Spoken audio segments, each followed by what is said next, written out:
अर्धकायम महावीर्यम चंद्रादित्य विवर्धनम सिंहिका गर्भ संभूतम तम राहुम प्रणमाम्यहम्। जब लग्न में राहु बैठता है तो जातक बुद्धिमान, चालाक, होशियार, चतुर और विद्वान होता है। लग्न भाव में राहु विराजमान हो और किसी भी प्रकार से इसका दसम भाव से संबंध बन जाए, यानी राहु दसम भाव के स्वामी के साथ लगन में हो, या दसम भाव के स्वामी की दृष्टि हो राहु पर, अथवा दसम भाव के स्वामी की राशि में बैठा हो, या दसम भाव के स्वामी के नक्षत्र में बैठा हो, अथवा दशमेश के उप नक्षत्र में बैठा हो राहु, तब जातक अपने कैरियर को लेकर के, विशेष रूप से फ्यूचर को लेकर के चिंतित रहता है। राहु एक भ्रम का ग्रह है, तो ये जातक के बुद्धि को भ्रमित करने का काम करता है।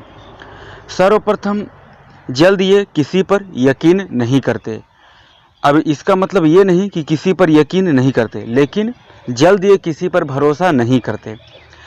कोई व्यक्ति इनका कितना ही नज़दीकी व्यक्ति क्यों न हो, प्रथम दृष्टिकोण में सबको एक बार शक की निगाह से देखते हैं। उसके बाद भ्रम की स्थिति हट जाती है, तब ये उस पर विश्वास करते हैं। और कई मामलों में ये स्थिति शुभ है कि किसी पर भी भरोसा करने से पूर्व जांच पड़ताल कर लेना। लग्न में राहु हो तो जातक को सिर पर चोट का निशान जरूर होता है। जातक को सिर पर चोट उम्र के किसी भी पड़ाव पर लग सकता है, चाहे बाल्यावस्था में लगे, किशोरावस्था में लगे, युवावस्था में लगे, प्रौढ़ावस्था में लगे, अथवा वृद्धावस्था में ही क्यों न लगे, लेकिन सिर पर चोट जरूर लगता है।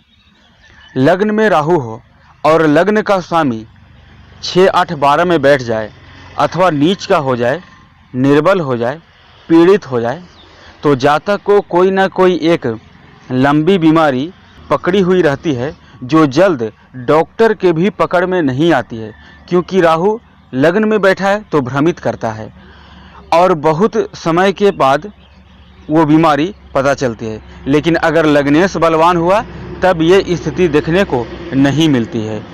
मेष, वृष, मिथुन, सिंह, कन्या और तुला राशि का राहु जातक को जीवन में उत्थान की ओर ले जाता है। जातक को धनाढ्य भी बनाता है उत्तरार्ध में, मतलब उम्र के 42वें वर्ष के बाद।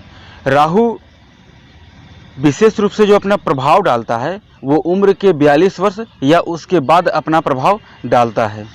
राहु की 3 दृष्टि होती है, पंचम, सप्तम और नवम। तो पंचम दृष्टि से ये पंचम भाव को देखेगा।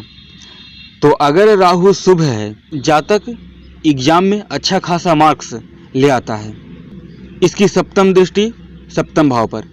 लग्न में राहु होगा तो ऑलरेडी केतु सप्तम भाव में विराजमान होगा ही होगा 100%। तो यहाँ ये सप्तम भाव को देखता है, तो वैवाहिक जीवन में मति को भ्रमित करने का काम करता है। राहु की 9वीं दृष्टि भाग्य भाव पर। तो राहु जब भाग्य भाव को देखता है, राहु शनि के अकॉर्डिंग फल करता है। शनि विलंब का कारक ग्रह है, उसी के अनुकूल राहु भी कार्य को डिले करने का काम करता है और जल्द काम बनते बनते रोक देता है। और जब इसकी दृष्टि भाग्य भाव पर होगी तो ये भाग्य ऐसा नहीं है कि भाग्य साथ नहीं देता, लेकिन भाग्य में विलंब करता है और अंत में उसका कार्य जरूर पूरा होता है। जानते हैं जब लग्न में राहु शुभ होगा तो क्या होगा? लग्न में राहु शुभ होगा तो जो मैंने आपको पूर्व में स्थितियां बताई वो तो आप पर लागू होगा ही होगा। इसकी पंचम दृष्टि पंचम भाव पर रहेगी। उस स्थिति में ये जातक को कम मेहनत में ही अधिक सफलता प्रदान करता है।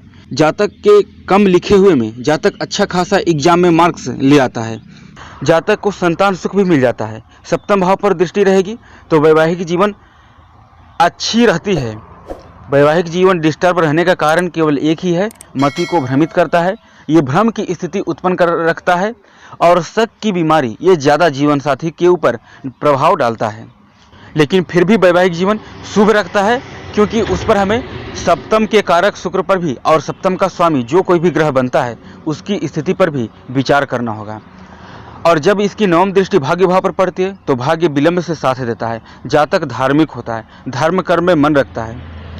उच्च शिक्षा भी प्राप्त करता है और यात्रा से भी उसे लाभ होता है। जब यही राहु निगेटिव होगा तो जल्द संतान उत्पत्ति नहीं होने देगा। कितना ही अच्छा जातक का एग्जाम क्यों न गया हो, उसका जो क्रेडिट, जो उतना उसको सफलता मिलना चाहिए, उससे कम ही मिलती है। निगेटिव राहु वैवाहिक जीवन को भी तोड़ देता है। वहीं राहु जब भाग्य भाव को देखता है और निगेटिव होगा, जातक को नास्तिक बनाता है, उच्च शिक्षा प्राप्ति में बाधा उत्पन्न करता है, भाग्य के सुख को कमजोर करने का काम करता है, फिजूल का यात्रा करवाता है और यात्रा से भी कोई अच्छा खासा लाभ उसे नहीं मिल पाती है। शारीरिक गठन की बात करें तो जातक दिखने में हट्ठा कट्ठा, स्वस्थ और मध्यम कद काठी का होता है।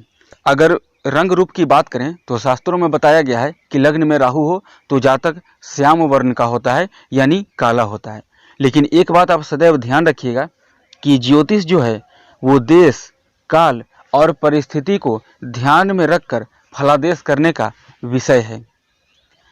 अब लग्न में राहु होगा तो ऐसा नहीं है कि सभी लोग सांवला ही होंगे।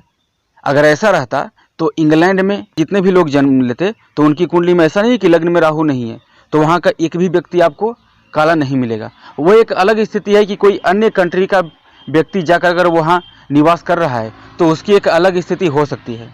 लग्न में राहु हो तो जातक लालिमा युक्त गोरापन भी हो सकता है। डिपेंड करेगा ये किस राशि में बैठा है। मैं किसी राशि या किसी लग्न विशेष को ध्यान में रखकर ये फलादेश नहीं कर रहा हूँ। केवल लग्न में जो राहु बैठेगा उसके ऊपर ये क्या प्रभाव डालेगा उस जानकारी को केवल मैं बता रहा हूँ। शनि की राशि में बैठेगा तो जातक कुछ हद तक आलसी भी हो सकता है। बुध की राशि में बैठेगा तीक्ष्ण बुद्धि वाला भी हो सकता है। बृहस्पति की राशि में बैठेगा तो यहाँ पर हालांकि बृहस्पति की धनु राशि में ये नीच का होता है लेकिन मीन राशि में नीच का नहीं होता है। फिर उस स्थिति में ये बृहस्पति का भी गुण इसके अंदर आएगा। तो ये आप मान लीजिए कि जिस ग्रह के साथ राहु यहाँ पर युति अथवा दृष्टि बनाएगा वो उसी के अकॉर्डिंग फल करेगा।